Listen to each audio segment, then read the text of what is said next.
사무엘하 21장 15절에서 22절 말씀. 제가 가진 성경은 구약 성경 501페이지 되겠습니다. 21장 15절에서 22절 뜻을 생각하면서 제가 먼저 15절 읽습니다. 블레셋 사람이 다시 이스라엘을 치거늘 다윗이 그의 부하들과 함께 내려가서 블레셋 사람과 싸우더니 다윗이 피곤하매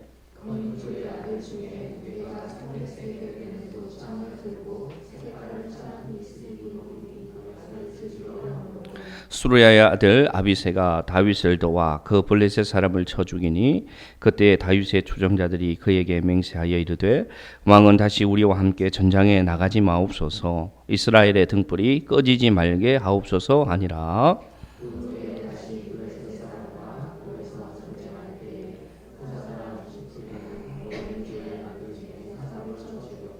또다시 블레셋 사람과 곱에서 전쟁할 때에 베들레헴 사람 야레오르의 김 아들 엘하나는 가드 골리앗의 아웃 라흠이를 죽였는데 그 자의 창 자루는 배틀째 같았더라.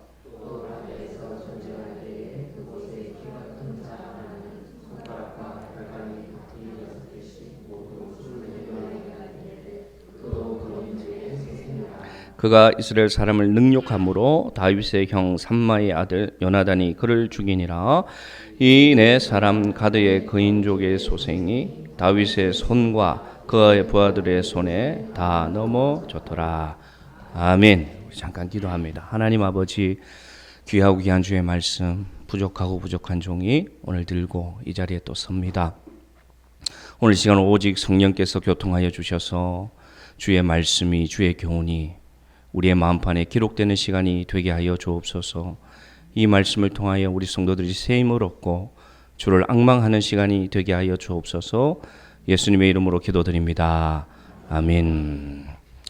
방금 읽은 본문에 보면은 4명의 용사가 등장합니다. 그 4명의 용사의 이름은 아비새, 그 다음에 십북의 엘하난, 요나단, 이렇게 4명이 등장합니다. 요 4명이 등장해서 오늘 어떤 전쟁을 치렀는지를 본문이 얘기하고 있습니다. 방금 여러분 읽었지만 이 본문 가운데 잠깐 지금 한번 보시겠습니까? 이 본문 가운데 특이점이 있어요. 특이점. 이 4 용사가 오늘 싸워 전쟁하는 이 기사 가운데 특별한 점이 있습니다. 공통점이 있습니다. 무엇인 것 같습니까? 이들이 싸운 상대가 어떤 자들이에요? 거인족의 아들 혹은 거인족의 소생, 이렇게 하나같이 이들이 싸운 대상을 하나님께서 이렇게 설명하고 있습니다.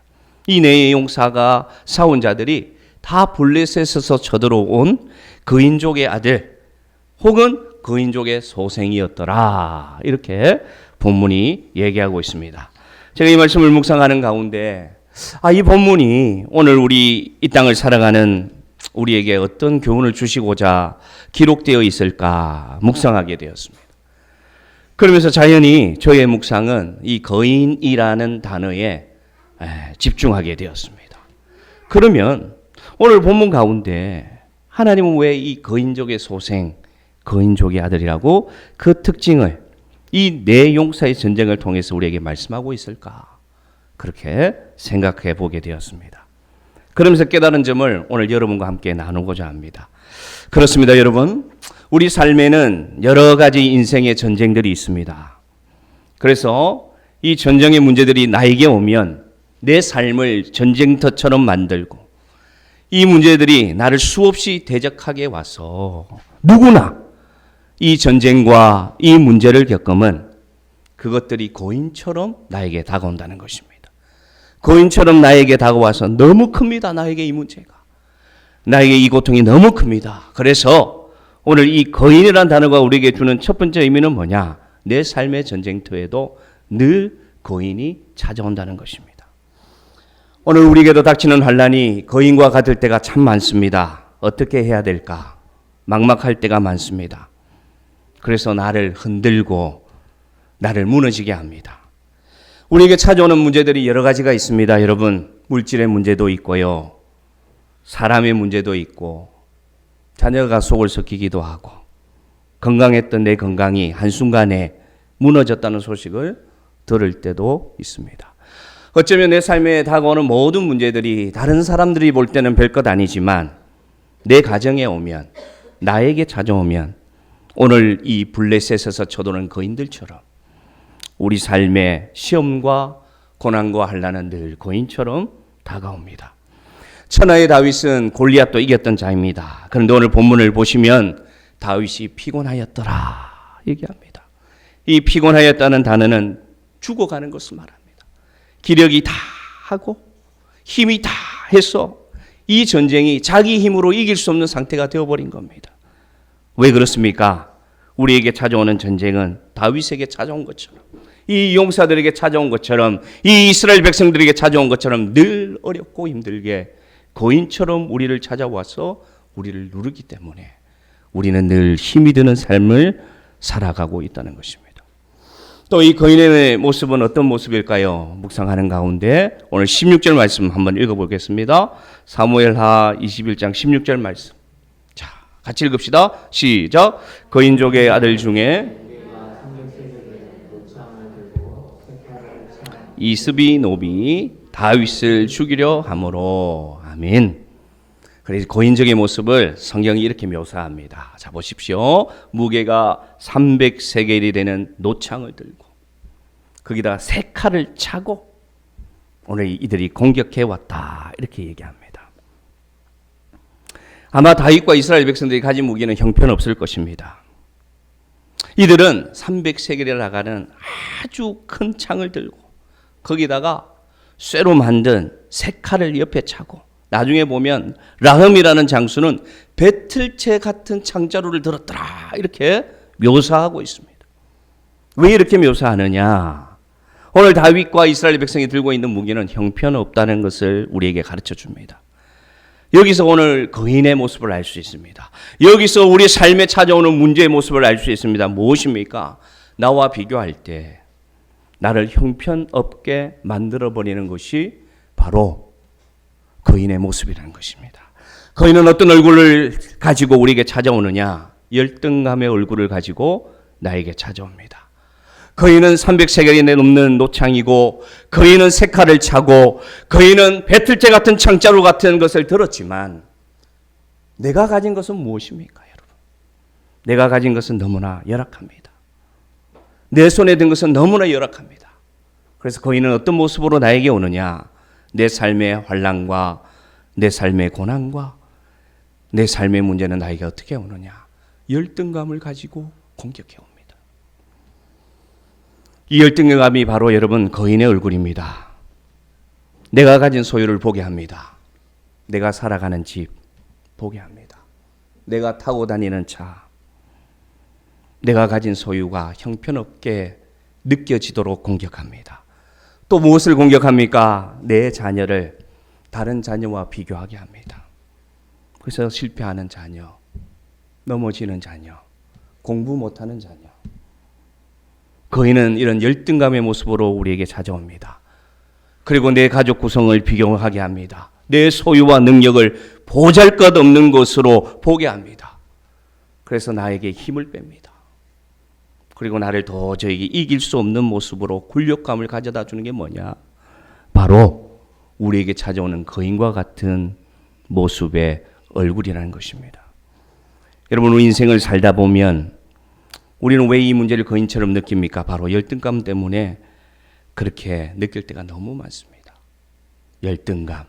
이것이 바로 우리를 두렵게 하는 거인의 모습입니다. 마지막으로 오늘 거인의 특징은 또 어떤 거인의 특징이 있는지 한번 볼까요? 사무엘하 21장 19절 말씀 보겠습니다. 거인은 또 어떤 모습을 가지고 있느냐? 아주 크다는 것, 그리고 나에게 열등감을 심어준다는 것. 세 번째 모습은 이것입니다. 같이 읽습니다.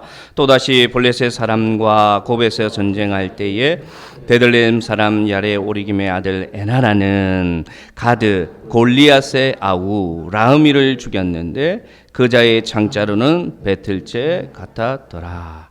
아멘. 여러분, 이 본문을 방금 2절을 읽는데 눈에 들어오는 사람의 이름이 있습니까? 누굽니까? 골리앗이죠. 골리앗. 그냥 넘어갈 수 있는 문제예요. 그런데 오늘 성경은 특정 짓습니다. 특정 짓는다는 것은 우리 보고 주목해라는 것입니다. 그냥 라흠이라 해도 되잖아요. 그런데 뭐라고 합니까? 골리앗의 아우 라흠이 이렇게 얘기합니다. 골리앗이라는 이름은 어떤 이름입니까? 이스라엘 백성들에게는 지우고 싶은 이름입니다. 이스라엘에게는 두려운 이름입니다. 이 골리앗이라는 이름은 이스라엘 군사들에게 나는 도저히 이길 수 없는 문제입니다. 그 골리앗의 동생이 오늘 라흠이라고 소개합니다. 아마도 모습이 아주 유사인 것 같습니다. 왜냐? 그가 들고 있는 장자루가 배틀채 같이 컸다. 그것은 골리앗이나 라흠이나 겉모습으로 볼 때는 동일한 거인의 모습이었다. 여기서 여러분은 우리에게 오는 이 거인, 우리에게 오는 문제, 고난이 왜 힘든지 알 수 있습니다. 왜냐? 골리앗이 죽었다고 생각했거든요. 골리앗은 더 이상 이 세상에 존재하지 않는 것이라고 생각했을 겁니다. 그런데 그 골리앗이 살아왔어요. 엘라 골짜기에서 우리를 발벌 떨게 했다. 그래서 아무도 대응하지 못하게 했던 그 골리앗이 죽은 줄 알았는데 살아왔다는 겁니다. 무엇을 말합니까, 여러분? 왜 이 문제가 우리에게 힘들까요? 왜 거인처럼 느낄까요? 왜 거인의 얼굴을 가져와서 열등감을 심어주는지 왜 아세요? 왜 그런 줄 아세요? 그것은 나는 다 이겨냈다고 생각하는데 그렇지 않다는 거예요. 그래서 이 문제가 힘들고 그래서 두려운 것입니다. 누구나 다 처음 겪는 고난은 두렵지 않습니다. 그렇게. 왜냐? 경험해 보지 않았기 때문에 어떻게 해볼 생각을 합니다. 대항도 해보고 때로는 덤벼도 보고 해결해 보려고 힘을 씁니다. 그런데 여러분, 이전에 겪었던 그 상처, 이전에 겪었던 그 고통이 나는 이제 상관없다고 생각하는데 불현듯 다시 다가오면, 다시 찾아오면 무너져 버리고 마는 게 우리의 모습입니다. 예를 들겠습니다. 나는 다 나았다고 생각합니다. 아주 큰 병을 앓았던 사람들이 나는 이제 다 나았다고 생각하는데 정기 검사를 갔더니 재발했다는 소식을 들어요. 그것이 바로 골리앗입니다. 다시는 그 고통이, 다시는 그 두려움이 나에게 안 올 줄 알았는데 살다 보면 그 비슷한 경험이 나에게 다시 찾아오면 무너집니다. 그것이 바로 골리앗입니다. 그래서 비슷한 뒷모습만 봐도 후들후들 떨리고, 어떤 사람은 전화벨 소리만 들려도 가슴이 덜컹 내려앉고, 어떤 사람은 비슷한 냄새만 맡아도, 비슷한 공간에만 가도 무너지게 하는 것이 뭐냐? 트라우마. 이것이 뭐냐? 골리앗입니다. 이것이 오늘 우리에게 찾아오면 우리는 영락없이 속절없이 무너지고 맙니다. 그이는 이런 모습으로 우리에게 찾아와서 우리를 힘들게 합니다. 그 두려움과 공포는 상상을 초월합니다. 당한 사람들만 알아요. 그 트라우마는 겪은 사람만이 알 수가 있습니다. 이래서 거인이 힘든 거예요. 그래서 문제가 힘든 것이고, 고난이 우리에게 오면 이렇게 다 우리는 그 앞에서 속절없이 힘들어하고 있다는 것입니다. 거인의 모습은 어떻습니까? 정리해 보면 나에게 너무 큽니다. 거인의 모습은. 그 거인의 모습은 어떻습니까? 내가 없는 것을 주목하게 하는 열등감으로 다가옵니다. 거인의 모습은 또 어떤 모습입니까? 알기 때문에, 겪어봤기 때문에 두렵습니다. 이것이 바로 우리 삶의 전쟁터에 지금도 찾아오는 거인의 모습임을 오늘 본문을 통해서 우리는 묵상하면 찾아볼 수가 있습니다. 그러면 우리는 어떻게 해야 됩니까? 이제 이 찾아온 거인을 우리는 이제 어떻게 해야 됩니까, 여러분? 이 이길 수 없는 문제를 우리는 지금 어떻게 해야 됩니까, 여러분? 이긴 줄 알았는데 또다시 찾아와서 나를 누르는 이 모습을 우리는 도대체 어떻게 해야 됩니까? 이 거인을 우리는 어떻게 해야 됩니까? 하나님의 말씀이 있습니다. 한번 보겠습니다. 사무엘하 21장 22절 말씀. 21장 22절 우리 같이 읽읍시다. 시작. 이 네 사람 가드의 거인족의 소생이 다윗의 손과 그의 부하들의 손에 다 넘어졌더라. 할렐루야, 할렐루야. 이 거인이 이 큰 모습으로, 이 거인이 이 열등감의 모습으로, 이 거인이 골리앗의 이름으로 나에게 찾아왔는데, 우리에게 찾아왔는데, 이스라엘 백성들에게 찾아왔는데, 성경은 뭐라고 하십니까? 이 거인족의 소생이 어떻게 되었더라? 다윗의 손과 그의 부하들의 손에 다 넘어졌더라. 할렐루야! 이것이 하나님의 복음입니다, 여러분. 이것이 하나님의 역사입니다, 여러분. 이 고인족의 소생이 다 하나같이 믿는 자들의 손에 다 넘어졌더라. 그러나 다윗의 손과 그의 부하들의 손에 다 넘어졌습니다. 그렇습니다. 다윗의 손과 그의 부하들의 손에 다 넘어졌습니다. 그래서 우리에게 있는 이 거인도 우리의 손에 넘어질 줄로 저는 믿습니다. 방법을 설명하진 않아요. 어떻게 이겼더라 구체적으로 설명하지 않습니다. 그런데 성경은 뭐라고 얘기하느냐? 그 거인족의 소생이 다 다윗의 손과 그의 부하들의 손에 다 넘어졌더라. 이것이 우리에게 주는 오늘 복음인 줄로 저는 믿습니다. 찾아봤습니다. 과연 어떻게 이겼을까? 이 거인을 어떻게 이들은 이겼을까 찾아보니까 힌트를 주는 본문이 17절. 같이 읽읍시다. 17절. 어떻게 이겼더라?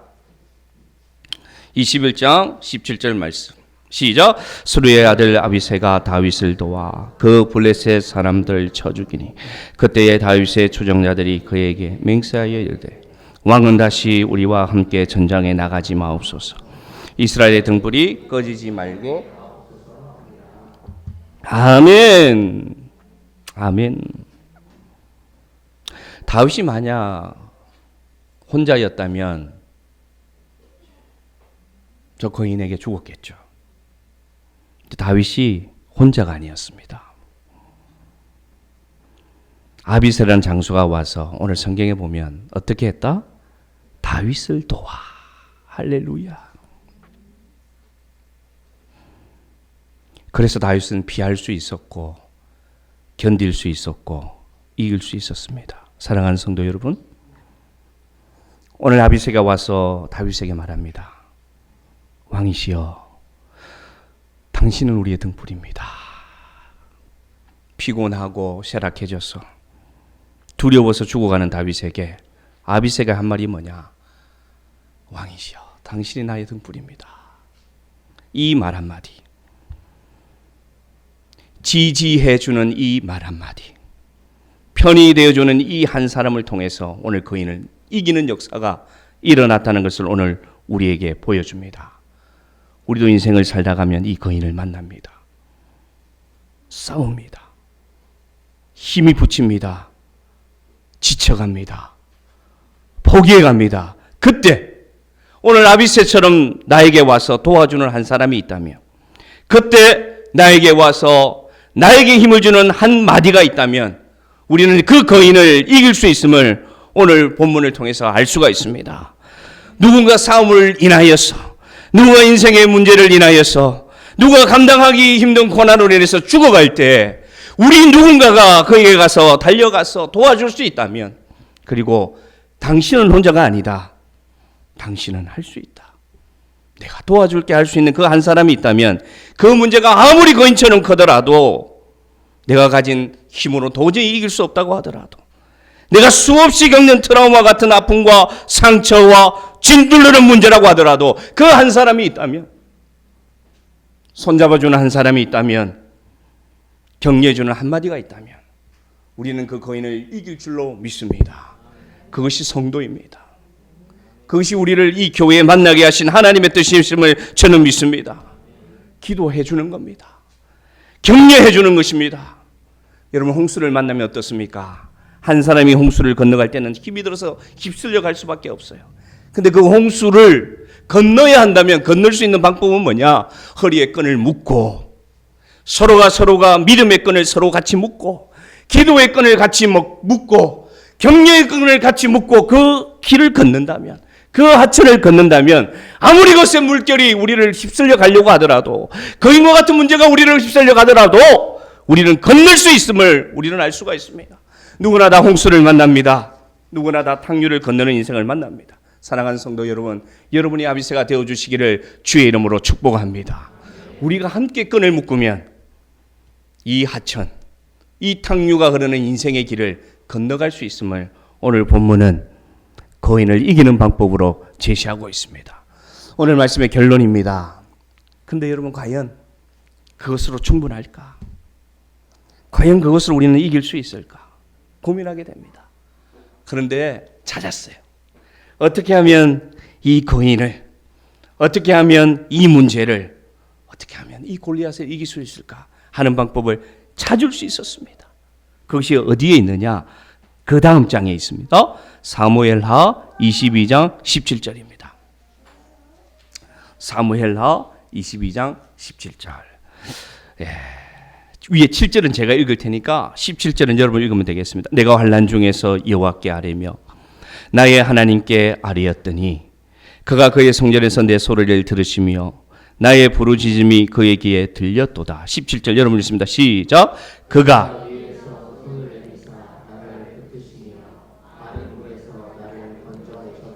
아멘. 아멘. 그가 위에서 손을 내미사 나를 붙드시며 많은 물에서 나를 건져내셨도다. 할렐루야. 할렐루야. 어떤 의미입니까, 여러분? 이들이 어떻게 이기게 되었을까요? 다윗이 오늘 하나님 앞에 찬양할 때 답을 줍니다. 내가 환난 중에 하나님께 기도했더니, 내가 그 거인을 만나 하나님 앞에 기도했더니 하나님께서는 어떻게 하시는 분이시냐? 잘 보세요. 자, 하나님이 어떻게 하셨다? 위에서 손을 내미사 나를 붙드시며. 아멘. 하나님은 어떻게 역사하시는 분이시냐? 보이지 않는 손으로 우리를 건져주시는 하나님임을 여러분 기억하시기를 바랍니다. 하나님은 보이지 않는 손으로 우리 가운데 역사하십니다. 그래서 오늘 다윗은 뭐라고 표현하느냐? 그때 위에서 나에게 손을 내밀어 주셔서, 위에서 손을 내밀어 주셨다는 것은 내가 아는 방법, 내가 의지하는 사람, 내가 아는 상식이 아닙니다. 위에서 손을 내밀어 주셨다는 것은 내가 도저히 할 수 없는 방법으로, 내가 도저히 예상할 수 없는 방법으로, 내가 도저히 계획할 수 없는 계획으로 내밀어 주셨다는 표현이 뭐냐? 위에서 나를 건져 주셨다는 그 손임을 기억하시기를 바랍니다. 그래서 오늘 말씀의 결론은 뭐냐? 거인을 이긴 손은 뭐냐? 바로 하나님의 손임을 여러분 기억하시기를 바랍니다. 하나님은 이런 분이십니다. 우리 인생을 살다 보면 지금 이 순간에도 거인을 만나 두려워하는 우리 성도들 있습니다. 내 가정에 거인이 찾아왔습니다. 내 삶에, 내 자녀에게 거인이 찾아왔어요. 그때 하나님은 그냥 두고 보고 계시지 않습니다. 위에서 손을 내미사 그 탕류에서, 그 휩쓸려가는 홍수의 물에서 건져주시는 하나님이 살아계심을 믿으시기를 바랍니다. 사랑하는 성도 여러분, 세상을 살아가면 내 힘으로 안 되는 이 거인이 분명히 우리 삶에 찾아옵니다. 여러분 혼자가 아닙니다. 우리 인생 가운데 거인을 만날 때 하나님은 반드시 우리를 그 탕류에서 건져주실 줄로 믿습니다. 그렇게 건져주셔서 그는 뭐라고 말씀하시느냐? 다윗과 그의 부하들 손에 다 넘어졌더라고 인정해 주시는 분이 누구냐? 하나님이십니다. 건져주신 분은 하나님이신데 오늘 성경에 기록할 때는 다윗의 손과 부하들의 손에 넘어졌다라고 말씀하시고 인정해 주시는 분이 바로 하나님이십니다. 그게 하나님의 사랑이요, 그게 하나님의 능력이요, 그것이 위에서 보이는, 위에서 내려오는 하나님의 손길을 믿고 오늘 우리도 달려가고 있습니다. 여러분 삶에 보이지 않습니다. 해결책도 보이지 않습니다. 언제 끝날 줄도 모릅니다. 누가 합니까? 끝난 줄 알았는데 또 다가옵니다. 어떻게 견딜 수 있습니까? 방법 없어요. 보이지 않는 하나님의 손이 나를 보고 건져주시면 우리는 다 살아날 줄로 믿습니다. 아멘. 오늘 말씀을 기억하면서 함께 찬양합시다.